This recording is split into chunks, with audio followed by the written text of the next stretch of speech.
Assalamualaikum warahmatullahi wabarakatuh. Perkenalkan, nama saya Selva Hidayati dan rekan-rekan teman saya bernama Husnul dan Ila. Di sini kami ingin menjelaskan tentang usaha kecil dan menengah.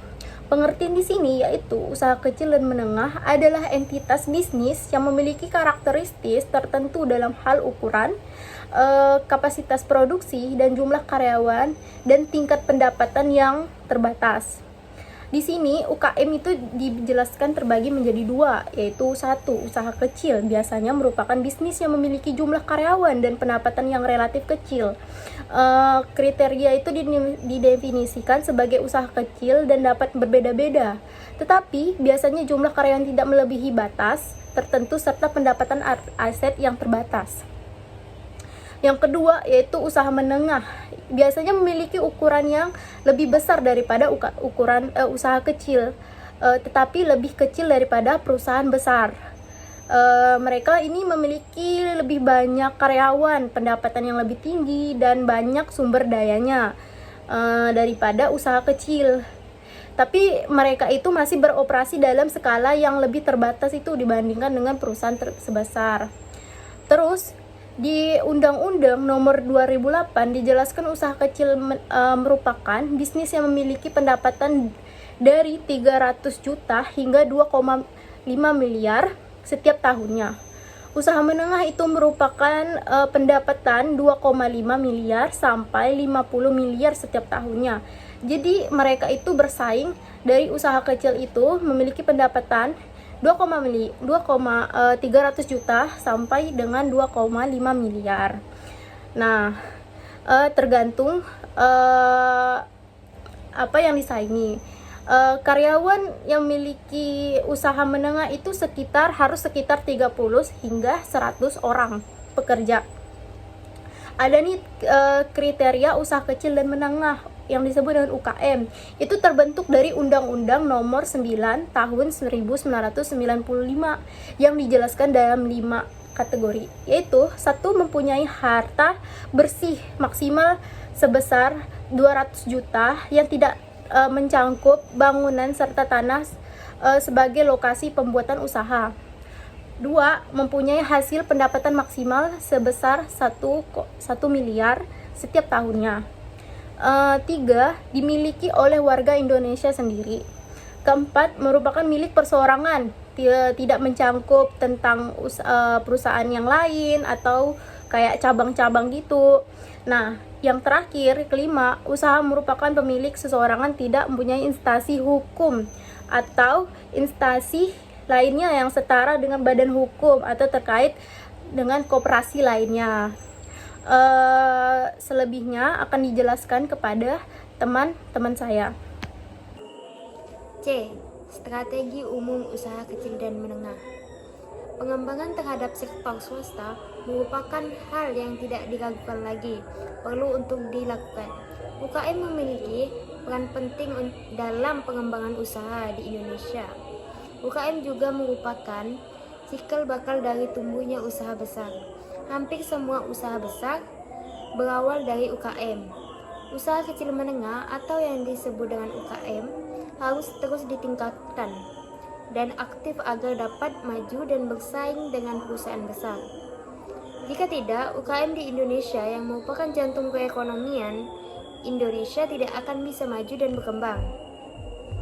Suatu hal yang perlu diingat dalam pengembangan UKM adalah bahwa langkah ini tidak semata-mata merupakan langkah yang harus diambil oleh pemerintah dan hanya menjadi tanggung jawab pemerintah. Pilih UKM sendiri sebagai pihak yang dikembangkan dapat mengayunkan langkah bersama-sama dengan pemerintah. Selain pemerintah dan UKM, peran dari sektor perbankan juga sangat penting terkait dengan segala hal yang mengenai perdanaan, terutama dari sisi pemberian pinjaman atau penetapan kebijakan perbankan. Lebih jauh lagi, terkait dengan ketersediaan dana atau modal. Peran dari para investor, baik itu dari dalam maupun luar negeri, tidak dapat pula kita kesampingkan. Pemerintah pada intinya memiliki kewajiban untuk turut memecahkan 3 hal masalah klasik yang kerap kali menerpa UKM, yakni akses pasar, modal, dan teknologi yang selama ini merupakan pembicaraan di seminar atau konferensi. Secara keseluruhan, terdapat beberapa hal yang harus diperhatikan dalam melakukan pengembangan terhadap unit usaha UKM, antara lain kondisi kerja, promosi usaha baru, akses informasi, akses pembiayaan, akses pasar, peningkatan kualitas produk dan SDM, ketersediaan layanan pengembangan kluster, jaringan bisnis dan kompetisi. D. Bidang-bidang usaha yang dikembangkan UKM. Terdapat A. Usaha manufaktur atau manufacturing business, yaitu usaha yang mengubah input dasar menjadi produk yang bisa dijual kepada konsumen.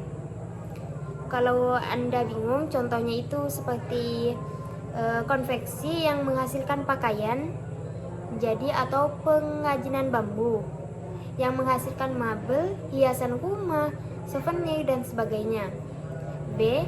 Usaha dagang atau merchandising business adalah usaha yang menjual produk kepada konsumen. Contohnya adalah pusat jajanan tradisional yang menjual segala macam jajanan tradisional atau toko kelontong yang menjual semua kebutuhan sehari-hari. C. Usaha jasa atau yang disebut service business, yakni usaha yang menghasilkan jasa, bukan menghasilkan produk atau barang atau konsumen. Sebagai contoh adalah jasa pengiriman barang atau warung internet yang menyediakan alat dan layanan kepada konsumen agar mereka bisa browsing, searching, logging, atau yang lainnya. E. Daya dukung pengembangan UKM. Sejak lama, pemerintah sudah melakukan pembinaan terhadap usaha kecil, menengah, dan koperasi.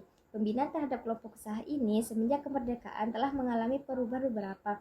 Dahulu, pembinaan terhadap koperasi dipisahkan dengan pembinaan terhadap usaha kecil dan menengah. Yang satu dibina oleh Departemen Koperasi, sedangkan yang lain dibina oleh Departemen Perindustrian dan Departemen Perdagangan. Setelah melalui perubahan beberapa kali, maka semenjak beberapa tahun terakhir pembinaan terhadap usaha kecil, menengah, dan koperasi dilakukan satu atap di bawah Departemen Koperasi, Pengusaha Kecil dan Menengah. Berdasarkan kepada Propenas atau Program Pembangunan Nasional di tahun 2000 sampai 2004 ditetapkan program pokok pembinaan usaha kecil, menengah, dan koperasi sebagai berikut. Yang pertama, Program Penciptaan Iklim Usaha dan Kondusif.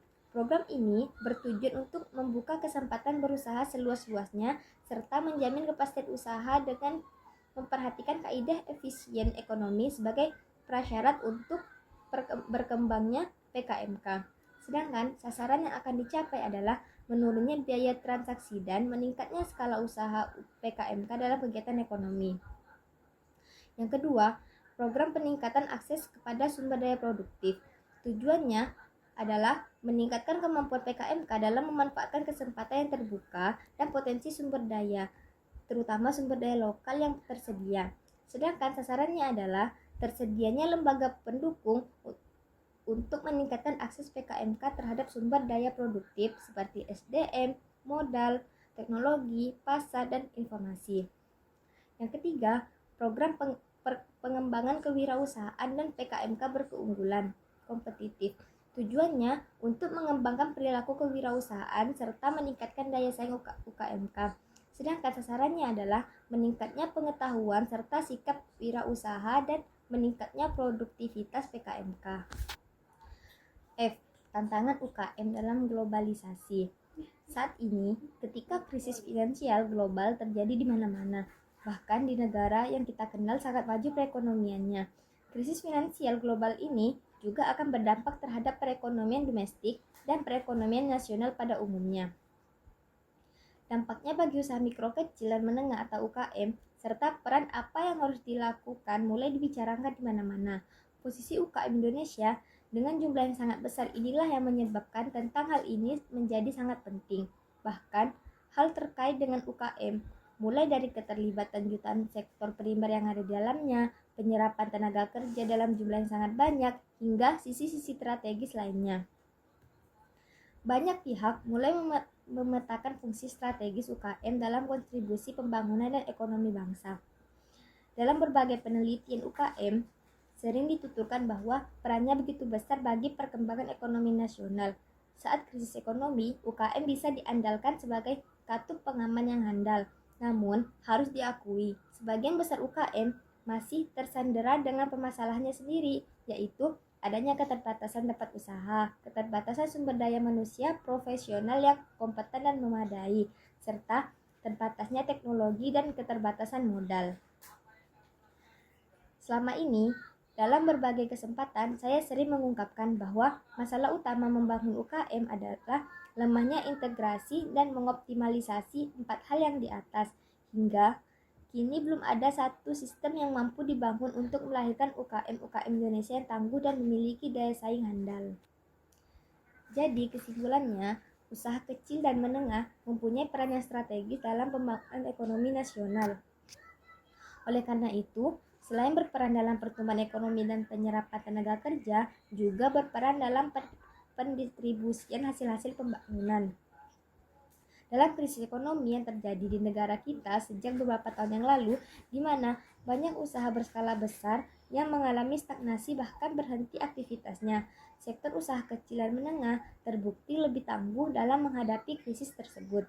Untuk itu, harus ada langkah ditempuh untuk mengatasi krisis tersebut.